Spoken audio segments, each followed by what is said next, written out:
কবে দিচ্ছ তোমার জামা? ওই যে 1 মাস আগে দিয়েছিলাম বানাতে, ঈদের দিন সকালে দেওয়ার কথা আপনার। 1 মাস আগে জামা দিছো, এই জামা ছেদ করি এখনই এই যাইবি?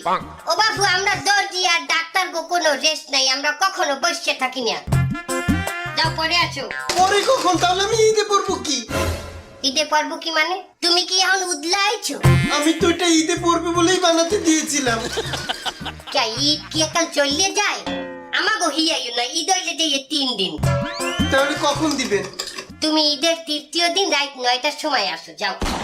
ঈদের 3য় দিন রাত 9টায় যদি আসি নিতে, তাহলে ঈদটা থাকে কি? রাত 9টায় কি ঈদ শেষ হয়ে যায়? ঈদের 3য় দিন রাত 12টার সময় যাই ঈদ শেষ হইবে। এই 3 ঘন্টা থাকে, 3 ঘন্টায় তুমি ওই কাপড় পরি হাঙ্গা রাস্তে টাক খাইতে পারবা বাপু। যাও, ঈদের 3য় দিন আসো, ওই দিন বলা হবে যে তোমার জামা হবে কি না হবে, ওই দিন বলবো, যাও।